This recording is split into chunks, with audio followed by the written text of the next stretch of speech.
So, hello everyone. Good afternoon. My name is Carl Lorenz Cervantes. I'm a psychologist and lecturer sa UP. My main area of research is Psikolohiyang Pilipino, but more generally speaking, yung area of research ko talaga is um, transpersonal and indigenous psychology. What that means is that the sources of knowledge and wisdom that I look for comes from culture, comes from the experiences of people. So part of this, a huge part of this is, of course, yung background ko. And since I'm Filipino also, the experience of Filipinos is where I draw my inspiration from. Most of it comes from what we call linguistic relativity. So ibig sabihin nito is we usually put labels for things that are important to us. So this is the understanding, which is also understood as the Sapir-Whorf hypothesis. Kung narinig nyo na yung term na to, what that means is that we usually just put labels, or cultures put labels on things that are important to them. And to us, for example, because we don't have snow in our climate, wala tayong word for snow. So we borrow the term nieve, which is Spanish. So what that implies is that we have to look at what's important to us and what things we give words to. So ang dami nating words for rice, for example. I have so many words for rice, from putting it in the ground all the way up to cooking it, tapos maya-maya yung tutong yung nasa ilalim nung pinggan and so on, and then yung bahaw when it becomes too stale. So we have so many words for rice because it's important to our culture. So when we look at other things that are given labels, that have important labels, we can see the things that are important to a culture. So the way that we look for important concepts is to look at the words that are always present in culture, that we use all the time, that imply values, that imply morality, that imply things that basically create meaning for people. So in this short discussion, we can look at three concepts that are very important in Psikolohiyang Pilipino, which are kapwa, loob, and ginhawa. Ginhawa is a very important concept. I'll get into that later, and that's the discussion that we have today. So yung kapwa, we know this concept because it's something that we always use. And back in the 70s, yun na yung ginagawang core of our cultural values. So anything that we discuss, because during that time, sobrang uso yung pag-aral sa mga Philippine values like hiya, utang na loob, and most of the time, those values were removed from context. So for example, hiya was just translated as shame. Alam natin na pag wala tayong pakialam, wala rin naman tayong hiya. So there's an element of care and relationship when it comes to hiya. And there's also utang na loob, which is usually translated as some kind of transactional debt of gratitude. But we know that utang na loob, because there's also a loob and not just the utang part, it implies that it's something that we give willingly and that we should be giving willingly. But the problem is, because we're removing these concepts from their context, now we weaponize yung mga terms. So ang sabi nila Virgilio Enriquez, who was one of the pioneers of indigenous psychology, he said, bring it back to the context of kapwa. And kapwa as a word, and we see this in kapwa tao, pakikipagkapwa, we know this refers to a sense of shared identity, to a sense of relationship that we have with other people. If we actually look into other languages, across the archipelago, we know that kapwa, because it comes from Tagalog and the general Filipino language draws a lot of inspiration from Tagalog. Kapwa is also understood in a lot of places, but it's mostly largely a Tagalog word. But if you go to the north, for example, and you look at the Ilocano concept of nakam, there's a lot of similarities. Kung merong Ilocano dito, you would also understand this, that nakam is not just something that's contained in the individual, it's also something that's shared. And it's also something that puts you in the context of a larger space. So, ganun din yung kapwa. And it shows a unique worldview that Filipinos have. It's not like in the Western idea of the mind and the body, where the mind is trapped in the individual body. In Filipino psychology, or at least in folk psychology, the mind, the identity, the selfhood, the personhood of an individual is shared with other people. Sa kapwa ko. That's why we say things like, madaling maging tao pero mahirap magpakatao. And this pagpapakatao is this sense of shared experience with other people. It's being a person. You can exist as an individual, but you can't be a person unless you experience kapwa. So that's the concept of kapwa.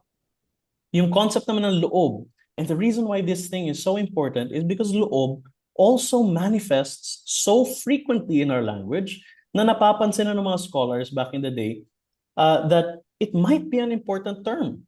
So you have people, for example, like Father Leonardo Mercado, Father Albert Alejo, even folks such as Reynaldo Ileto, and Prospero Covar, all of them were looking at this concept and they realized that, oh, loob, as in loob ng tao, the inside of a person, also refers to something that is a motivating force, an essence of being, a sense of interiority. Pero hindi lang siya yung basta-bastang may loob yung tao, meron ding labas. It's not just an equivalent thing.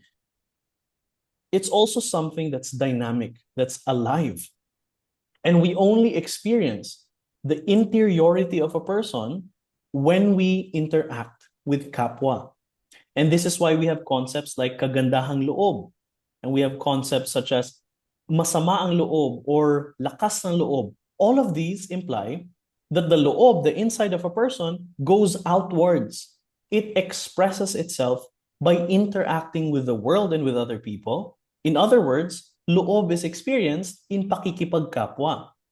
So, according to Prospero Covar, something that's interesting also is that the concept of loob, if you look at how it manifests in the body or in labas, and again, it's not just an equivalent, but it's a dynamic process. And when we look at labas, we also have a lot of these yung mga idioms natin that refer to how a person expresses their body. For example, a person who is makapalang muka does not necessarily literally mean that a person has a thick face, but it means that they have a kind of interiority that's entitled or that expands too much without usefulness. Parang mayabang lang siya. There are also people who are mapungay ang mata. What does that even mean, di ba? It implies something deeper. A person who is balat sibuyas is not literally thin-skinned, but they're emotionally thin-skinned. So even our idioms, our expressions of physical forms imply a deeper inner self. And sobrang embodied din ng loob. So we have a term, for example, sikmura, which is literally our stomach. Paano mo nasisikmura ang isang bagay? And it implies something about putting something inside ourselves and keeping it inside. So we have these terms. So yun yung kapwa and ito yung loob. And if I were to summarize and simplify the idea of Filipino personhood, it would be the interaction of these two things, which is kapwa, the collective experience, and loob, which is the individual experience that is also expressed outwards. So yung metaphor ni Father Albert Alejo is the archipelago. Imagine that the islands are separated by the sea, pero pag sumisid ka, if you go deeper in the waters, you'll see they're all connected. So yun yung metaphor for this experience. So saan ngayon papasok yung konsepto ng ginhawa? Ginhawa across the archipelago also is understood as breath. So we see this as a Visayan term. We also see this in other places such as Bicol. Of course, here in sa Katagalugan, we hear this term. Ginhawa means the sense of the open space, but it also means breath. So initially, ginhawa just means breath and spirit. At ito nga yung connection ng breath natin sa spirit natin, or the vigor of life, is that when we take a breath, we're alive. Something that is alive still takes a breath. That's why sinasabi natin, nalagot ang kanyang hininga, and that means a person died because a person's breath stopped. Di ba? We also say kung walang buhay, kung walang ginhawa, walang buhay. It means the same thing. If there's no breath, there's no life. So the connection of ginhawa and breath shows us that the experience of peace and stability and comfort, basically well-being, is a sense of embodied space, a spaciousness of being. So ito yung loob natin na bumubukas, na maluwag ang loob, na magaan ang loob. So we experience this also pag magaan ang pakiramdam natin. We feel light, we have a lightness of being, then we feel that things are going well for us. Di ba? We're floating across the world in a good way.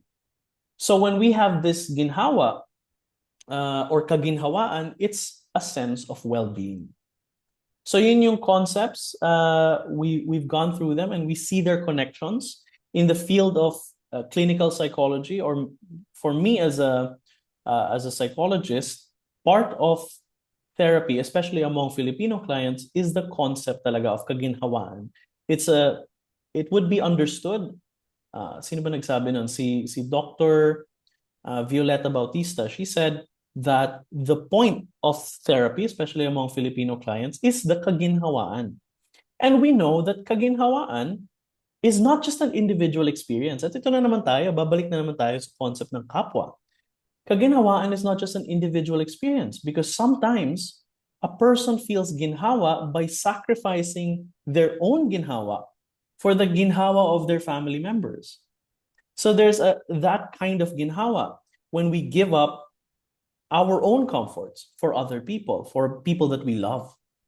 There's also a sense of ginhawa that can only be achieved if the people that we love also have ginhawa. So without necessarily sacrifice, there's also that sense of shared experience. Na parang hindi maginhawa ang buhay kung yung pamilya ko naghihirap. Diba, there's also that idea. If the people that I love, that I care for, are not also experiencing ginhawa. So in studies on ginhawa, such as the ones done by Dr. Fernandez and Dr. Zamora, the idea is that kaginhawaan is also economic stability. Economic stability, having a good job, having purpose, making sure that your family is okay, making sure that life is stable, that emotions are secure. It's a wholeness of well-being. And among the albularyo's also, there's this interesting book na republished recently. It was first released in 2013. Recently, it was republished. It's called Hilot. It's just Hilot, the ancient art of Filipino healing, and so on. So it was written by an albularyo, and he was saying that the concept of the sense of well-being of a person is tied to kabuuan, the fullness of self as part of a cosmic whole. And again, this goes back to yung concept ng kapwa. It also goes back to the concept in Ilocano of nakem, and it's all connected somehow. Na parang yung kabuuan natin, that's the holistic well-being, is the point of healing. Being one with other people, but also being one with nature, being one with the world around us, contextualizing ourselves with society, feeling like we belong to the world. So these are floating ideas with regard to kaginhawaan, the sense of kabuuan. It's also interesting then when we say buo ang loob ko, meaning that my inner self is whole, that's the only time that we actually feel driven to do something. That's the only time that we feel like we're game to change the world or to change things in our lives. And somehow, even in that concept of loob, we're also accessing what we call loob ng may kapal, which is the will of God. So parang interesting lang sabihin na parang paano mo alam kung ano yung nasa loob ng may kapal.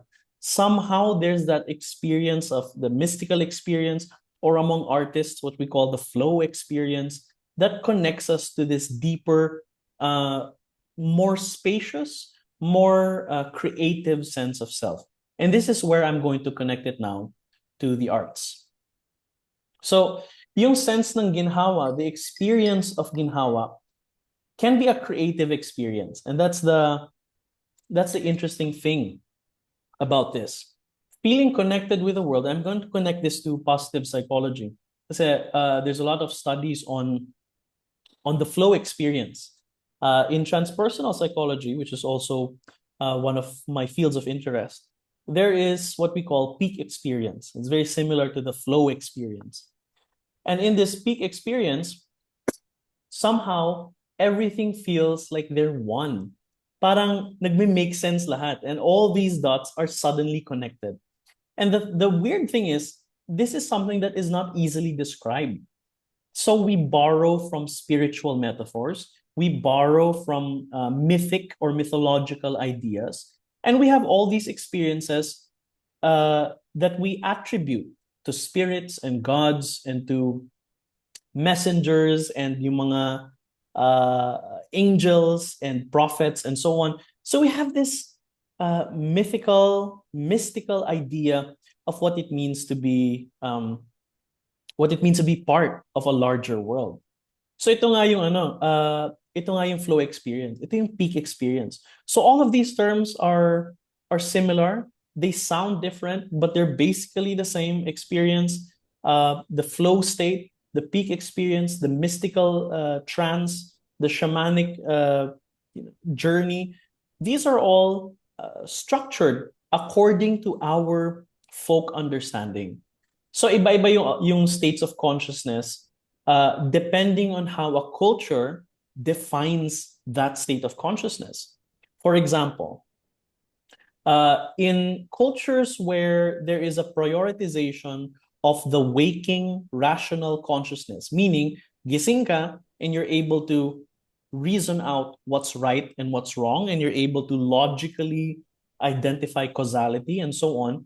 If you live in a culture that's like this, anything outside of that, which is, for example, irrational, full of imagery, hard to understand. So basically, anything right brain, to use that metaphor, anything right brain will look psychotic. Yun yung term na gagamitan. It's psychosis or it's schizophrenia or whatever term that is attached to it. So there's a lot of stigma on or unconventional ways of knowing or ways of thinking, ways of being.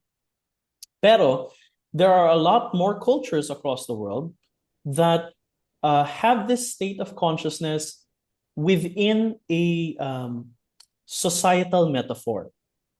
I'm referring here not to organic brain damage. So I'm just to be clear, I'm not talking about medical brain damage. I'm talking about experience of altered states that are not caused by brain damage or disease or anything physical. So this is in transpersonal psychology, ang tawag dito is spiritual emergency. So here we see in different cultures, shamanic initiations. Even in our culture, we have shamanic initiations. The dream state, the Kundalini awakening, the opening of the third eye, spiritual possession, mediumship. And here in the Philippines, spirit possession is so common, this altered state is so common na magtatayo na ng Center for Exorcism. Alam niyo ba yan? Magtatayo ng Center for Exorcism I think sa Makati. They did the ground. Ano ma'am? Talaga? Nag-groundbreaking sila 2022, I think. So it's under the Archdiocese of Manila, I think. It's Catholic one. Catholic, yes. So the fact is, sobrang common ng spirit possession or that kind of specific altered state in the Philippines, to the point that there are already, things like this. And even if you look at the news, search nyo lang sa Google or something na parang sinapian, just that keyword na sinapian, you'll find news reports from the last 5 or 10 years. So parang it's still happening and it's still common. And I think a few years ago, if you haven't seen this yet, yung sinapian yung babae on air, like live on air. There's this girl who was supposedly possessed on air, and it was the subject of memes and people were making fun of her. But the fact is, if that kind of thing can happen in a public platform, then it's such an interesting, culturally common thing. We also have a lot of terms for it. Hindi lang sapi, But when it comes to sape, it's not just, for example, in the Western belief, or at least in Western folklore, the idea is that pag sinapian ng isang tao, it's always a bad thing. And that's why sa mga movies about exorcism, it's always evil spirits, di ba? It's always demons and, it's always horror pag sinapian yung isang tao. Because of this idea that an altered state like this is a bad thing. But here in our experience, pag sinapian yung tao, and there was this fascinating study done noong 2019, pag sinasapian ng isang tao, it's not just about evil spirits. It can also be historical figures. It can also be, for example, sinapian ka ni Rizal, or sinapian ka ni Jesus Nazareno, sinapian ng Santo Niño. There are a lot of these things.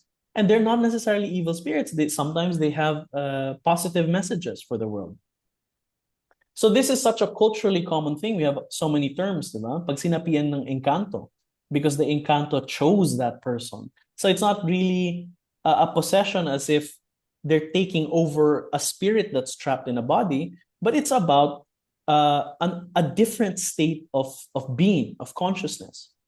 So the only reason I went into this kind of digression sa spirit possession is to point out the fact that Filipino culture, at least in folk belief and in folk experience, a lot of it allows for altered states of consciousness that is also incredibly useful.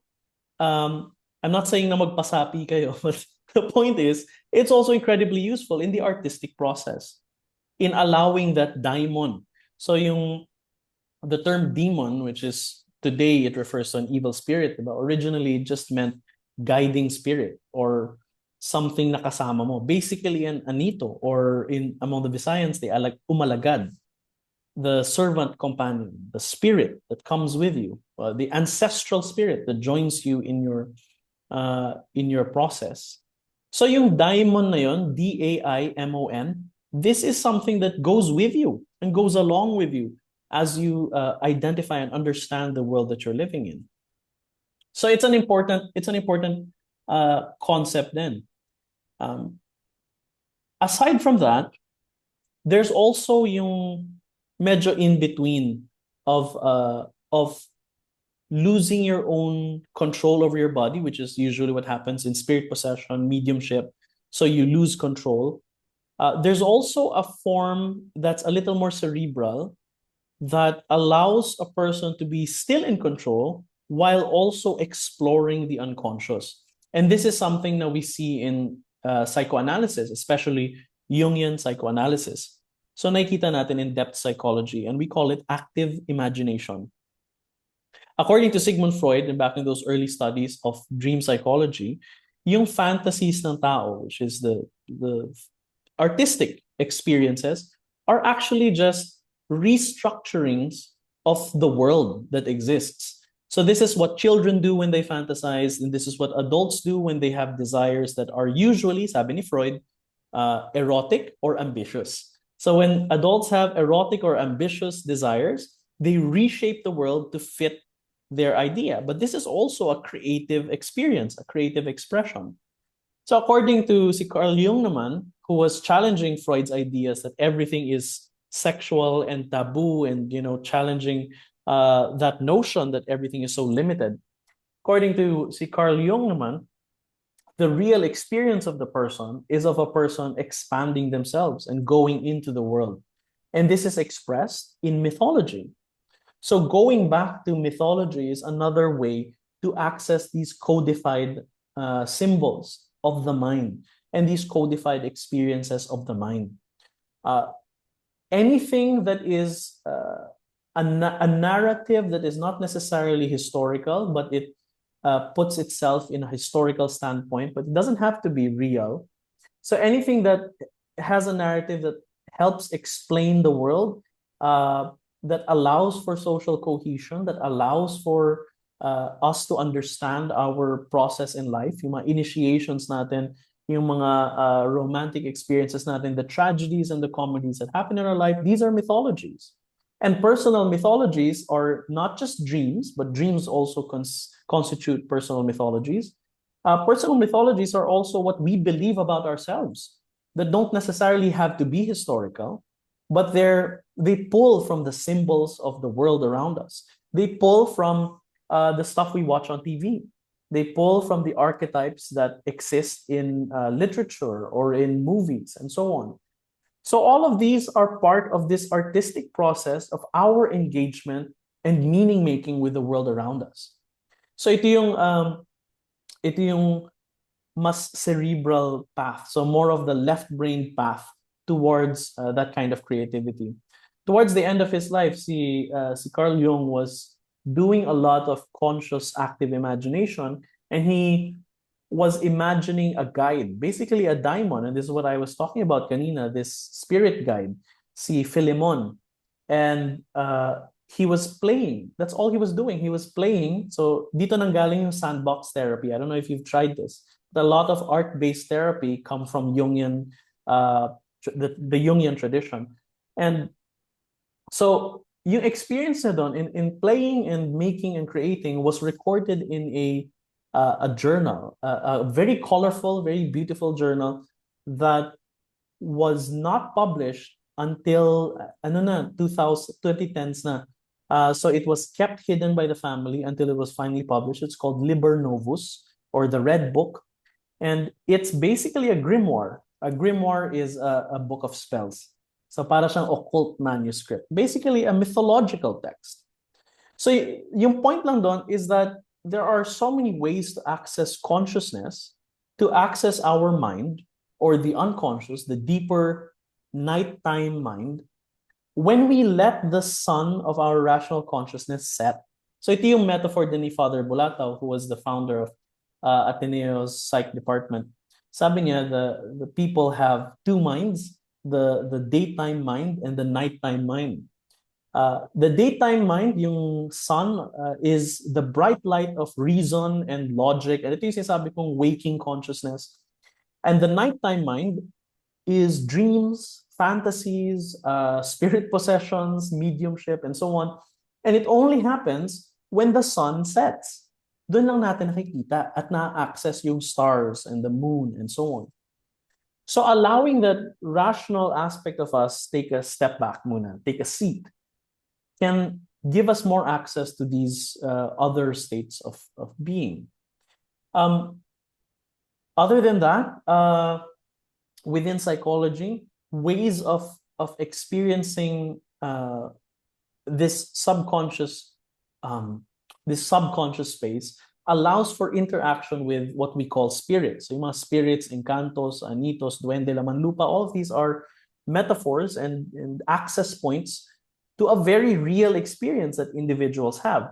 So yung mga ginagawa ng mga albularyo, there's a lot of interesting artistic processes that are done by yung mga albularyo. So one of them is yung pagtawas. I don't know if you've heard of this concept before or if you've actually seen it in person.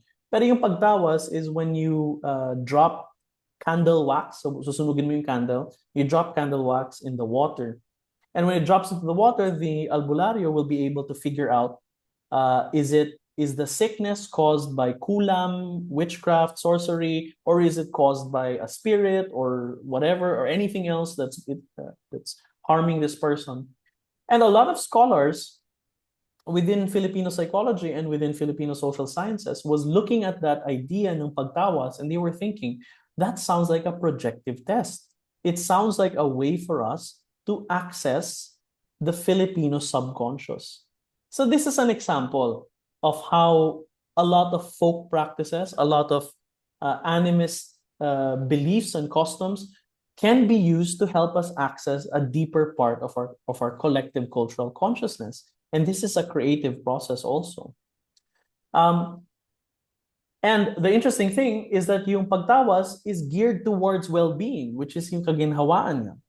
So it's hard to talk about one thing and separate everything else. So I hope this is also helping you see and understand that when I talk about kaginhawaan, we're also talking about kapwa, meaning the relationship we have with people, the kapwa ecology, and the relationship we have with nature and the spirits around us. And the process that we interact with that can be a very creative process. We can allow these spiritual, creative experiences to take over the body sometimes. Can be dangerous, but sometimes it's a way there. It's a way in. Another way in is through, like I said, mythology, and so we have a lot of myths that can help us access the collective subconscious. The interesting thing is, tulad nga nasabi nila Francisco Demetrio, Gilda Cordero Fernando, they wrote a book in the 90s. It's called The Soul Book, and it's about Filipino folk mythology. And they were saying there in the introduction, they said, why do young people today know more about the gods of Olympus than they do about the sky world of Bukidnon, for example? So it's very interesting how we know more about foreign mythology and foreign experiences than we do about our own experiences. So, siguro just as an ending to this discussion, to my rant, basically, to my sharing about the creative process. Um, and maybe I'd love to hear your questions later. Baka mas lumawak pa yung ideas natin. It's really good to look inward and really good to return to what we have known to be true, uh, to what has helped us become who we are today. And that means going back to what is indigenous, or meaning kung ano yung tumubo mula sa lupa, katutubo, what naturally grew from our cultural experience. So, yun naman, the invitation is to return siguro to indigenous creative ways of expressing the self, indigenous creative ways also of entering the self, uh, towards a more spacious sense of being, towards a more breathable sense of interiority, which is yung ginhawa. Ayun. Okay. Okay. Interesting. Mm. Are we now open for questions, Carl? Sige pa. Ah, sige. Okay, guys. Do you have questions? I think I can make the points more specific pag if there's a if there are questions. There aren't very many studies kasi on arts and psychology locally, which is really weird kasi ang dami dapat nating sources of knowledge when it comes to this. Anyway, if anyone has questions. Kasi even the word, if I may just Oh, comment, even the word sinning actually is a relatively um, recently used term, no? When I look back at sinning, wala talaga tayong indigenous or katutubong word, no, for art. No, when I read Virgilio Almario, who's a national artist na espousing, of course, Filipino, wikang Filipino. Sabi niya, even yung sining, napakabatang salita, no, yeah. for art. So, Ito so po yun. ba yung ano, sa Pantahang Wika na book?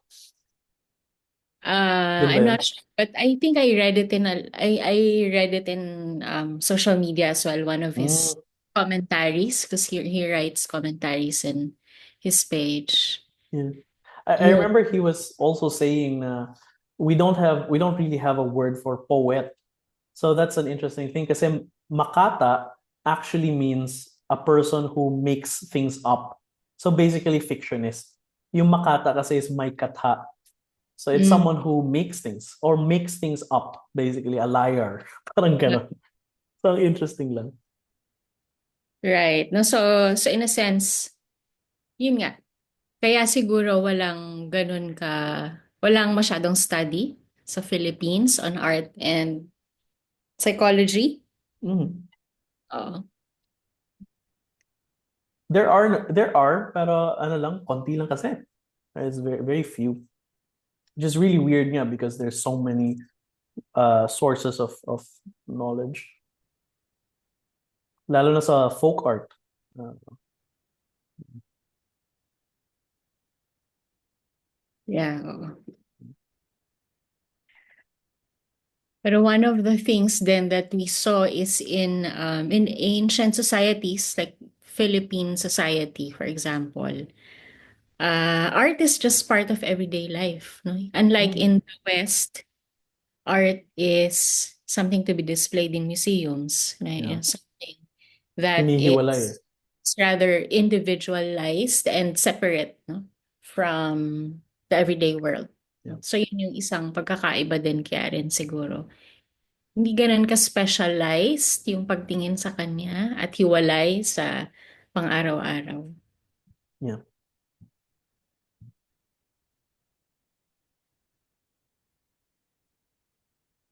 Meron bang mga katanungan, guys? Isaac? Hi, good afternoon. Can I be heard? Can I be heard? Yes. I'd just like to ask for regarding the most recent comments about how new or how borrowed some of our words are for certain stuff in the arts. My question is, in the sense of appropriation and reappropriation, how can it be determined that these are just borrowed and are not, ano, how can we say that they're not already assimilated into the identity of the culture that's taken them in? Mhm. That's a good question, no? Kasi I think this also touches on what makes it authentically ours, di ba? Or what makes it authentically Filipino, so to speak. Um, we can say naman that there's no such thing as a purity of culture in the Right. sense na parang walang iisang atom of of some kind, like an essence of being Filipino. Um, but that Filipino is something that is shaped throughout time, shaped throughout the experience of cultures with their interaction with the world, interaction with other cultures, and so on. So a lot of these things have been, I like the term indigenized, but we can also say Filipinized, diba? Or localized. All of these are similar. So a lot of the experiences, the imagery, the mythology that are borrowed from Spanish American, different contexts, Southeast Asian. All of these have been indigenized in a way that makes it more special to us. So ibig sabihin nun is that yun yung useful sa atin eh. We started using certain words, terms, concepts, ideas because they're relevant to our experience. And in fact, it's hard to remove it na kasi it becomes part of who we are. Um, uh, for example, parang a lot of the ways that we cook, so the culinary arts naman, a lot of the ways that we cook are almost indistinguishable from the influences we have from the Chinese, the Spanish, the technological influences of yung gisado and yung mga kalan. All of these things come from foreign interactions. Um, so that's in the culinary arts. In linguistics, we know that a lot of words in our language are borrowed, are loan words. So we know already that English is, of course, it came to us through the Americans, and we know that a lot of the words that we have also borrow from English terms, things that we might not be realizing, like words like sirit and appear. Pag sinabi natin appear, it's basically appear, and then when you say sirit, we're actually saying say it, sabihin mo na. So we also have terms such as, obviously a lot from the Spanish, tinidor, cuchara, bintana, viaje, even the word harana comes from the Spanish. But it's a Filipino experience, yung pagharana, di ba? It's Filipino to do that. And even from the Sanskrit, terms like guro, which comes from guru, terms like agham, which also come from there. Even bathala comes from a Sanskrit term that means a noble lord. So we borrow so many things that it's hard to distinguish what is actually Filipino. So maybe what is authentically Filipino is what is relevant to us. So kung ano yung relevant sa atin. And all of the symbols, images, concepts, and ideas are just ways for us to express that sense of self. At dito na naman babalik tayo sa konsepto ng loob. Going back in the interior. It's not about the surface level labas, that is the element of art, but it's what's inside, what's being expressed, regardless of what symbol image is being used. And I think even in the arts, parang there's parang a very liberal way of taking inspiration, almost like stealing. I think si Picasso yung nagsabi na parang be a good thief or something. Parang, and a lot of that is really taking inspiration from the world to express a real interior desire. So yung ibig sabihin, ba? Sorry, does that answer the question, or did I understand what you meant? Yes, but it's just, how can I say this? It's a pretty foreign concept kasi to me, especially in the discussion, kasi there's a lot of discussions that said, especially in Western cultures, this thing is Teutonic, this thing is German, this thing is French or Gallic, this thing is French. So there's always the consideration, they say, this thing has to be of this origin because it extols the virtues of a specific ano. But when I look into the Filipino culture, with how varied our cultural influences were taken from the history of subjugation, basically. Parang it's a hard Western thing to rectify with the realities of Filipino culture. Yeah.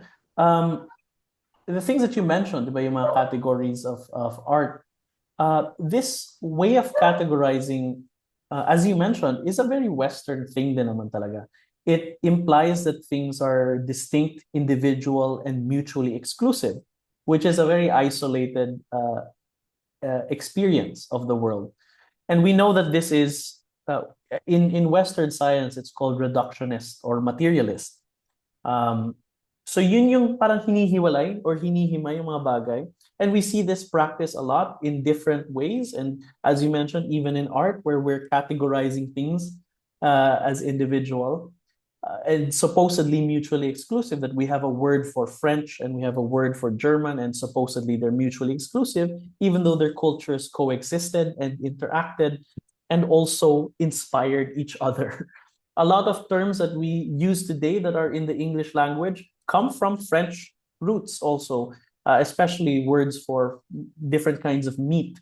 So iba yung ginagamit na term ng aristocracy nung panahon na yon, at iba yung mga terms na ginagamit by the peasants. And they took a lot of inspiration when it comes to all of these European languages. The point is that the distinctions are usually in hindsight. We usually categorize history, places, people in hindsight, assuming that where we are today is the most developed, assuming that we're the most civilized, when we know that time is not just a linear path, and this is siguro something that might sound a little too philosophical, but time is not just a linear path that has clear chunks. It's more of like a spiral where things sometimes come back like a cycle. So yung mga ganon, these ideas of separating things very clearly is very useful when it comes to academic distinctions, when it comes to clarifying where we are. But at the same time, the distinctions are really, most of the time, arbitrary. Kasi parang an example of this is yung idea ng postmodernist. So if there's postmodernist, it implies that there was a modern, and then it implies that there's a pre-modern. So there's the pre-modern or the primitive, and then the modern, and then the postmodern. What comes after? Because time is still happening, diba? Like history is still happening. So what comes after postmodern? It's really weird to have to identify time as if it's a linear and then it stops here. So parang it's not something that stops, it's something that keeps going. But like I said, kind of like a spiral. So yun siguro, to answer more specifically what you were saying about when it comes to our art and our expressions as rooted in subjugation and rooted in oppression, that's also very true. But maybe the challenge there is to look at how we would express ourselves on our own terms, not necessarily in the terms of subjugation and in the terms of the colonial worldview. At ito yung, in social sciences, we call this a pantayong pananaw. How do we express ourselves for each other on our own way of doing things? What does that look like? And if that uses English words, if that uses Catholic imagery, if that uses a lot of these borrowed ideas, as long as we understand each other and as long as that comes from a genuine place of hope and creativity and purpose, then it's meaningful to us. And I think that's the most authentic we can get.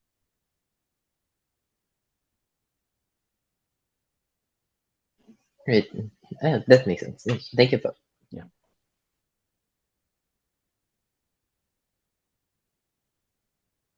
Yeah, I think we also had a similar discussion last time noong yung idea that culture is heterogeneous, no? So you can't really essentialize culture or identity, Philippine culture, Philippine identity, or Philippine art because it's so influenced by so many things, no?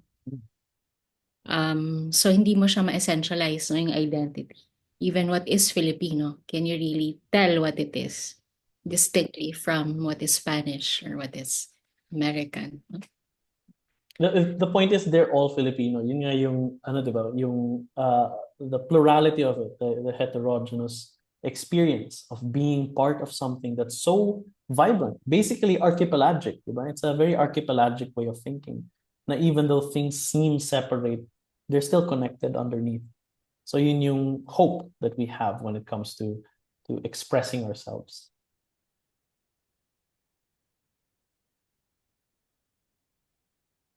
Any other questions?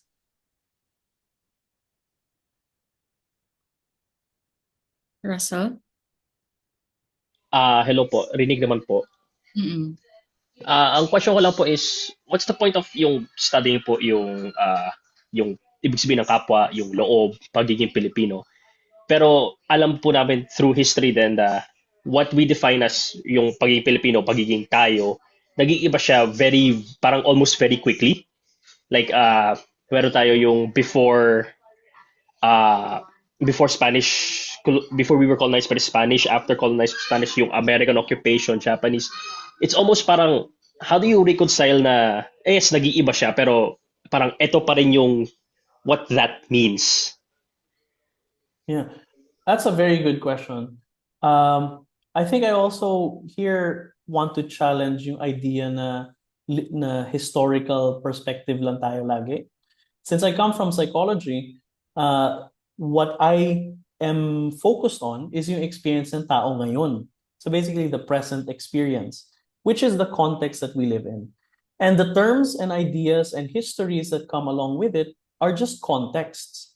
So for me, it just allows me to give context to what we're experiencing. Pero hindi yun yung point. That's what I'm saying. Hindi point yung historical experience. It's just a way for us to understand who we are today and to find ourselves today.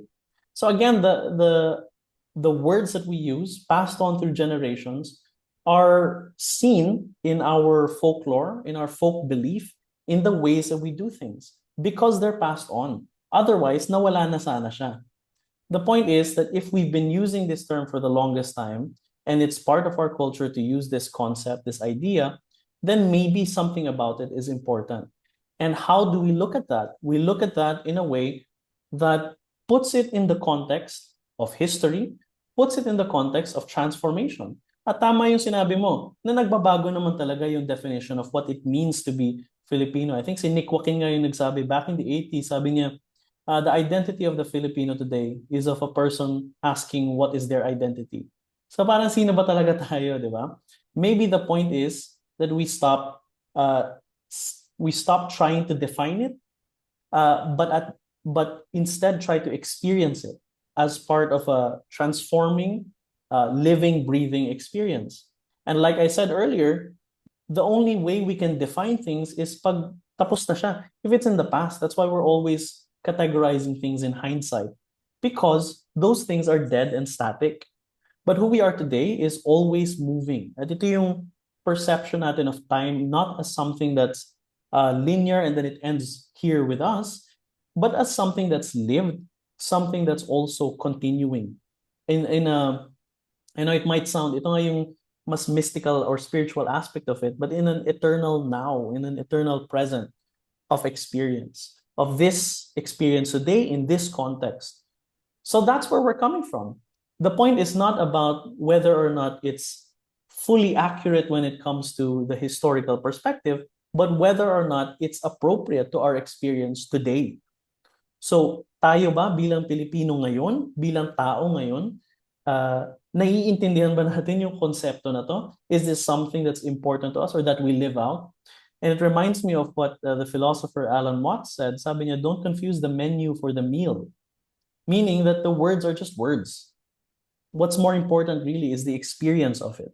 So we might have used different words before, and just because kapwa appears uniquely in the Filipino language does not mean that it's just a Filipino experience. For example, in African psychology, they have a term called Ubuntu, which is I am because we are. It's very, very similar. These are allied concepts.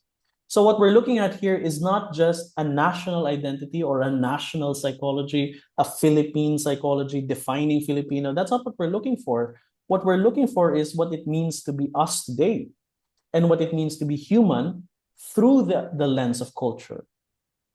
Does that make sense? Yes po. Thank you po. So culture and identities are really very static, no? I mean, are not static. They're constant, continuing, transforming, no?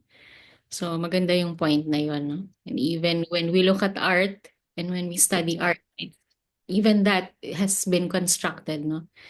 How art has been constructed across cultures and history, no? Yeah, so that's a good point.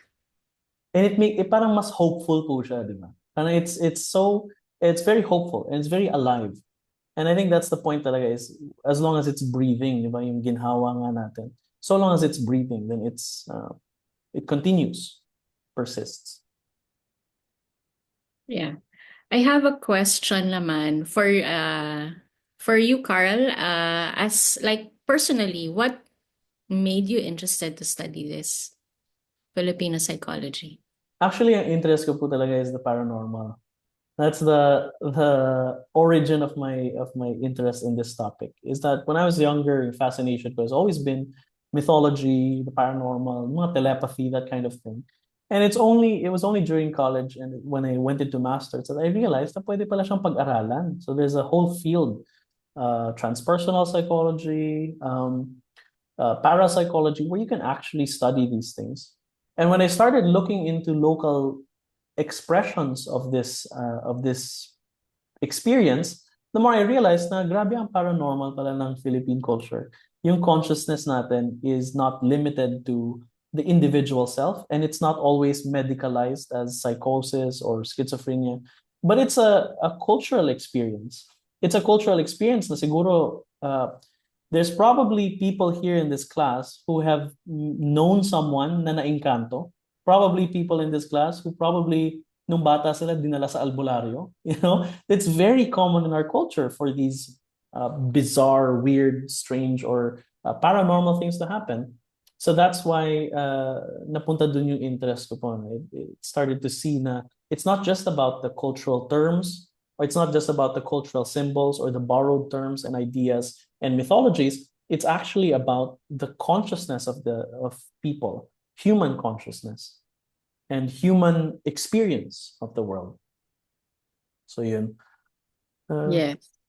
Okay. So is that why you started Siko Diwa? Was that your intention? Yeah, actually it was a pandemic hobby. So nung time na yun, di ba, nung pandemic wala tayong ginagawa. So I went back to my interests, the paranormal, the occult. I got into tarot cards, tarot reading. Kasi ang ganda ng art and it's always expressed in such different fascinating ways. And because I was already studying psychology, I found na this is a projective test. This is a Jungian experience. This is something that touches on real archetypes, psychic archetypes that people have. So the more I did that, the more I studied that, yun nga, napunta sa Filipino experiences of the supernatural. And then to Filipino folklore, Filipino mythology, Filipino language, and now philosophy. So I think it's a very, I know it's a very strange path, pero when you follow that, when you follow your own intuitions, then parang you end up in interesting places. So do you particularly follow your diamond? Do you feel that you have followed your diamond? Um, well, I think so, yeah. Pero mas ano po siya, no? Mas it was very there's an interesting concept in urban spaces that we call desire paths. So ito yung sa when you're in a park, tas di ba may mga concrete roads and it's usually perpendicular. The desire path is the dirt road that forms on the ground. Kasi dun dumadaan yung mga tao because it's a shorter route. I think I've just been following these desire paths when it comes to my own interests. Although I have had that's why I was explaining kanina the process of active imagination is because it's also a personal experience that I have na I do this exercise also like a creative exercise where you kind of enter into your subconscious state and you experience things on a more dream-like level.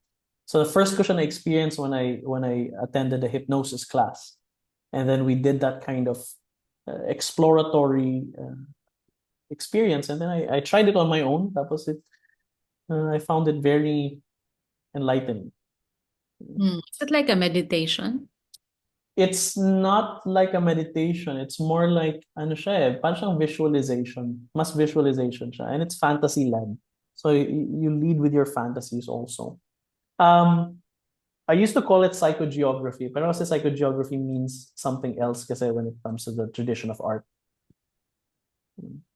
Para exploring the inner landscapes. I see. Okay. So, and you hold regular talks like this in your, I actually found out about your work through Instagram. Mm. Yung Siko Diwa, no? So that got Yeah. me interested. Because I did my PhD research. I translated meditative movement as galaw nilay. So I looked at the terms. I also went back to language, to Mm-mm. Filipino language. And it was very, I find it very, ano pa, malalim, no? Ang daming pinaghuhugutan when we Mm. use the language. Ang dami niyang, I felt that my study got richer because of that. Of simply going back to to Philippine language. Yeah. Sobrang daming ano lang eh. It really is just very playful. Sobrang playful ng wika natin. And I actually recently I just bought a dictionary, yung dictionary yung Adarna, just to flip through. Yun yung leisure reading, just to flip through. Because it's so interesting to realize, ito pala etymology nito, and so on.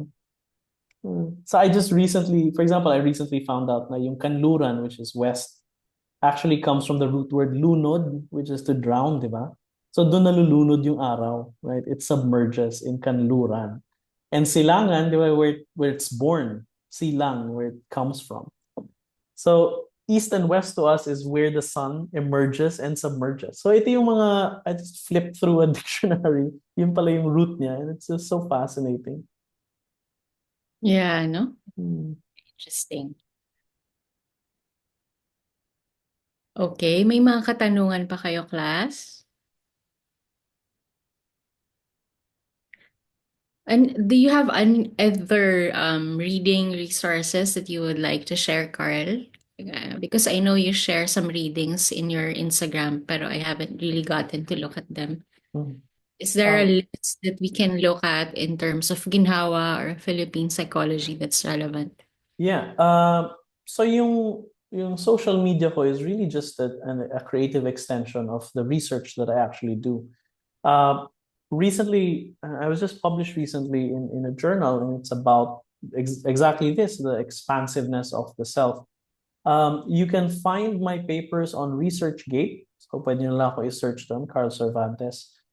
You'll see all my research there. I upload the open access versions of these articles. I think since you have institutional access naman, with your emails, you'll be able to access a lot of the authoritative or official versions of these articles. So it's in the, sabihin pa natin sa social media, it's in the link in my bio. Andun siya sa profile ko. You can find it there. All my links to public lectures, to even my membership space. I have a membership space where I do deeper discussions on these concepts. And my academic articles. So you can find them all there. I see. Okay. And all of this is written in English naman, ano? Or have you written in Filipino? Yes, mostly in English. Yeah. I also have though. I also have creative pieces. So if uh anyone's interested in finding those, nagkakalat siya somewhere. These articles are, or essays and nonfiction stories are published in different spaces also. Uh, but mostly in English. Yeah, mostly in English. Kasi yung audience ko is mostly diaspora din. I see. Oh, I'm sure, no? Mga Phil-Ams Yeah. really look for their Almost roots. half of my following is galing sa US. Talaga. That's Yung mga interesting. Filipinos, Filipino diaspora. So do you get to meet them online? Not just online, but yeah, I do meet them online. A lot of them are subscribed to my membership space, but also pag bumibisita sila sa Pilipinas, they ask to see me sometimes. So I tell them, oh, sit into my class and then we can have merienda after. So yun yung mga, so I meet them whenever they come home. Ayan. Parang may resurgence ngayon ng psikolohiyang Filipino, no? Na-notice ko since the pandemic. Di Hmm. ba, Carl? I notice ang daming mga, yun nga, maraming umuusbong na ganyan, no? Na pagbalik sa indigenous words, di ba? Even yung mga startups and businesses, no? They're named after Tagalog. Uh, I think it's a global movement din eh. Kasi parang there's a lot of global interest in indigenous rights, indigenous representation, indigenous. So going back to the roots, I think it's also because of the pandemic. Kasi nga during the pandemic, a lot of things closed down and people were confronted with what's really important to them, which is their family, their heritage, preserving what's important. So I think dun din galing. Parang Oo. it's part of this whole context. Yeah. Tama, no? Ang daming ang nag-shift since pandemic. I think it Yeah. is one of those things, no? Na nagbago since then. That's true. Oo. All for the best naman. So Oo. hoping na lang for more um tawag dito, accessible but also more credible information dahil nga ang daming misinformation sa online ganyan. So we're hoping for more scholars to be interested and to actually be able to facilitate the discussion. Yeah. And then in the UP Psychology Department, are there others who are also into psikolohiyang Filipino? Yes, since doon naman din po galing yung yung Psikolohiya Pilipino with sila Dr. Virgilio Enriquez. A lot of my colleagues in the department are very much active talaga in the local indigenization space. A lot of them work directly with the Samahan ng Psikolohiyang Pilipino. And a lot of them really make active efforts to do this. And in fact, actually, this year it's 50th year ng Psikolohiyang Pilipino. It was founded 1975 officially, and yeah, we celebrate 50 years of Psikolohiyang Pilipino this year. That makes you think then whether anything has changed or whether nothing has changed when it comes to Filipinos. Parang pare-parehas pa rin eh, yung issues natin when it comes to economic and political problems, when it comes to worldviews and values natin. Seems like a lot of it is still the same. That's the weird thing, is that you read an article from the 70s and you'll see yourself in those articles. Parang ganito pa rin tayo. Ganito pa rin. It's so fascinating to do that research. Is there someone spearheading Psikolohiyang Filipino right now in the department? I think po it's a collective effort naman. Parang, yeah, it's since malawak naman yung PSSP, uh, it really is a lot of different people in different spaces, not just in Metro Manila, but across the country, then who are really trying uh, to make it a more relevant and accessible thing for more people. It should be naman, it should be accessible and relevant for us. The thing is, not all schools kasi require Psikologiyang Pilipino. Parang, if in the curriculum, if they had a choice, it's either SP or cultural psychology. So some schools don't offer Filipino psychology. I see. Hmm. I know that Miriam College also spearheads. Meron silang Ilaw Center, which is their well-being center. It's also based on research that they have done. Gumagamit ng Psikolohiyang Pilipino. That's nice. Sa UP din po, yung ano natin, sa PsychServe. I think the psychologists who are running that also have a very strong grasp then of local frameworks. So I think sa Ateneo din galing yung katatagan framework, and that the resilience framework that is also very indigenized or Filipino, relevant to the Filipino experience. Okay. Mm. And then Virgilio Enriquez was, did you actually meet him in person? I remember meeting him back in the day when I was still a young UP student. The interesting thing is that he died the year I was born. Oh, So he died a few months before I was born. So yun yung ano. He died so young. He died in his 50s. okay. He passed away, I think because of a long sickness. He died in his 50s, and then ayun, unfortunately after his death, parang uh, walang ano, parang sumunod talaga directly after him.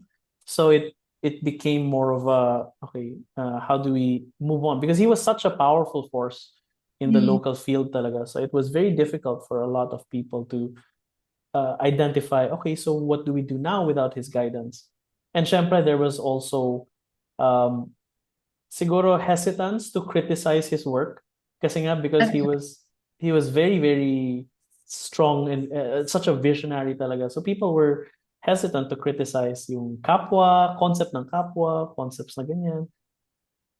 Which I think for any academic field is would be very healthy if there was a healthy amount of criticism, a healthy amount of discourse, diba? It would be very relevant. And actually, there are a lot of scholars then today who are keeping that fire going by pointing out yung mga essentialisms ng Psikolohiyang Pilipino. Essentialism. Yeah. Pointing out na parang pwede nating lagyan ng feminist framework to, but parang kulang yung feminist approach dito. And so a lot of these things make it more global, connect it more to the world. So ano naman, we're hopeful a lot of people are getting way more interested in this. So may gumagawa na ba noon na pinapalalim nila itong Yes. Yes. Opo. Actually, ano lang naman yun eh. The point lang naman of SP, especially in research, is that we come from indigenous experience and not hindi lang yung basta-bastang kumukuha from Western experience and then ipapatong lang sa atin, parang postizo, parang ganun pinapatong lang, but actually coming from the Filipino experience. So I think there's a lot of connection here when it comes to art then, that it's not just about taking ideas and copying them, and there's a lot of imitation kasi when it comes to Philippine art. But it's not just about imitation, it's about expressing yourself from within, from our cultural experience. Parang naging ano na kasi sa atin, ma'am, yung idea that Filipinos are good at imitating, like yung singers, art, ganyan. So that can be an implication na parang, are we still following a colonial standard? When we imitate, sino ba yung standard na sinusundan natin? Is it still a foreigner? Is it still a foreign idea, Western idea? Or are we coming from our own experience? It's really just about, we use all these clunky academic terms, decolonization, indigenization, but really it's about authenticity. It's about being present and being here. And what does it mean to be authentic? Yung pagpapakatotoo natin. What does it mean to be authentically us? We don't have to use the term decolonization if it's too much of pag masyado maraming syllables. Pero siguro yung ano lang, ano ba yung totoo para sa atin? What's real? What's true? What's authentic? It's very interesting and relevant, no? Authenticity. Yeah. Because it's such a contested thing then. Hindi mo naman mapipinpoint what really is Filipino art. No? It's I such was heterogeneous. I was having this discussion then, forgot with whom, but we were talking about how there's always these hierarchies of sino yung mas Filipino, sino yung mas Filipino, and what is really Filipino. And for a lot of folks who don't live here, or for example, mga diaspora, ganyan, there's a lot of feelings sa kanila, and this is something that I hear a lot. They feel like they're not Filipino enough. So yun yung naririnig ko. And that they say na parang, so they look to tawag nila sa atin, mainlanders. They look to the mainland for inspiration and for Filipino-ness. But then for us, na mga lowlanders or urbanized, sabihin natin, yung real Filipino nasa rural, nasa folk, nasa indigenous, nasa ganun. Tapos pag tumingin ka naman sa indigenous, it's not as if ano sila ancestral or ano, di ba? They're also part of the transformation of history. So parang nasaan yung Filipino? Wala doon, wala dito, wala sa bundok, wala sa patag. Nasaan? So I think when we start to imagine the most Filipino, so we're thinking of hierarchies, if we start to imagine the most Filipino, it's just an absurd idea. Parang they have to be uncolonized but also colonized, kaya sila Filipino. So parang, paano nangyari? yung question doon. So it's an absurd thing to have to look for who is the most Filipino or what is ano talaga. But it's an experience. It's participation in culture. Aside from the legal, obviously meron namang legal definition, but sometimes a person can be legally Filipino but not Filipino in spirit. So may mga ganon. Some people are not Filipino nationals but are more Filipino. Mas Pinoy pa siya kaysa sa atin. Parang there's a lot of these very psychological parang ideas. Right, oo. It really resists because identity resists, no? It really resists labels in a sense. But it's such a fluid thing. Okay, guys, may gusto pa ba kayong itanong kay Carl?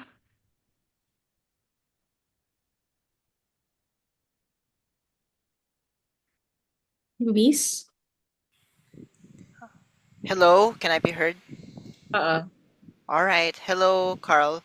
I just want to know your opinion or some advice that you might give for, let's say, future Filipino artists or filmmakers, or let's say even game developers, if they want to really create good artwork or make new songs or legendary films, but also in a way keep in touch with their roots or their heritage, but also want to try and break outside of the local bubble and hopefully be recognized internationally. Like, what kind of advice or what kind of opinion do you have to help those people be able to get recognized, but also keep in touch with heritage and not, try and still at the same time create something new in the industry or whatever field they're in? How do I answer this? This is a very, I don't know, very broad scoping question. I think on the most basic level, just speak in a language that you're comfortable with and follow that. Follow what gives you that joy. When I say language, I don't mean just words. I mean visual language. I mean experience. I mean narrative, metaphors, ideas. Speak in the language that you're comfortable with. This is also the same process of why we're talking in Taglish, diba? yung Taglish natin, it's weird because we're using two languages at the same time. But actually, what's happening there, psychologically speaking, is that we want to express something and we're just pulling words that are useful to us. So it sounds Taglish, pero nagkakaintindihan naman tayo. But that's because I'm speaking from my spirit, not necessarily from my words. And again, not to confuse the menu with the meal. It's about the experience. It's about the authenticity. And it's about expressing yourself in a language that's comfortable to you. Yung mother tongue mo, so to speak. And I'm speaking in metaphors here. I'm sure you get that naman. But it's about speaking in the language that you're comfortable with. Not pretending, you know. All right. Thank you. Thank you.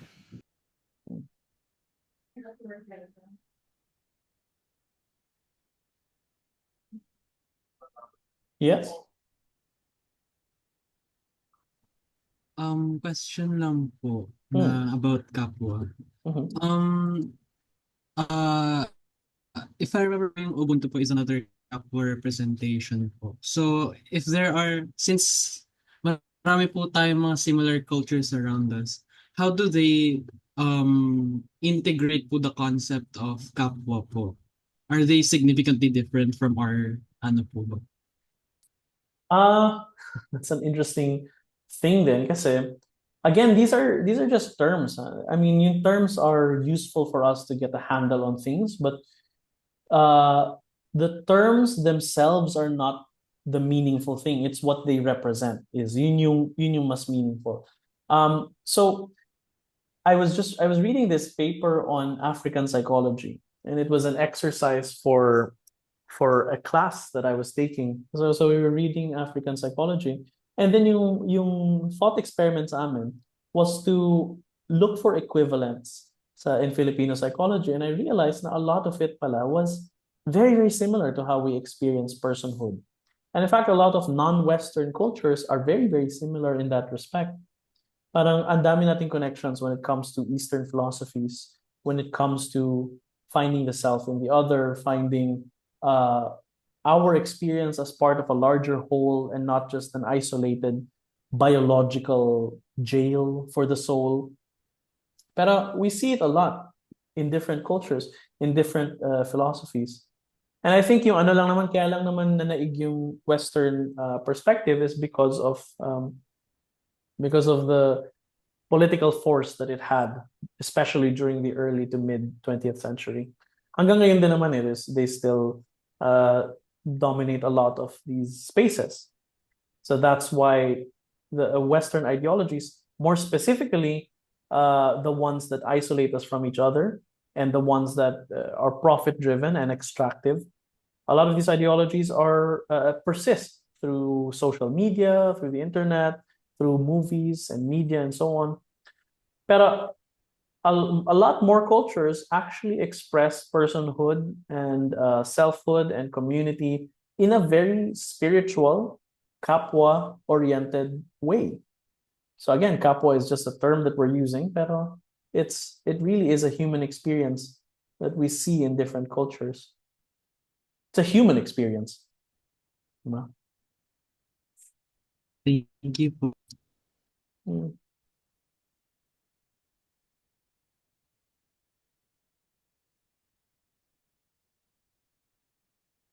Okay, so that's a very good question as well about, in a sense, the shared experiences, shared human experiences that we have. So kapwa, it's not exclusively Filipino, di ba? In the same way that ginhawa is also not exclusively Filipino. No? May mga gusto pa bang magtanong?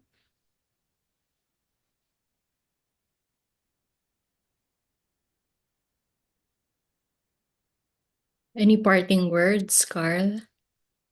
Wala naman. Mostly, I think just for us to know culture, it's more important to participate in it. I think yun lang naman talaga yun eh. And that's where we find our sense of well-being. Ginhawa, well-being, no? Participating Okay. And then what classes do you teach right now in UP? I teach Psikologiyang Pilipino Oh, sa undergrad. So that would be, I think if you've taken Psych 101, you can take Psikologiyang Pilipino after. Yun yung prerequisite niya. You don't have to be a psych major to take it.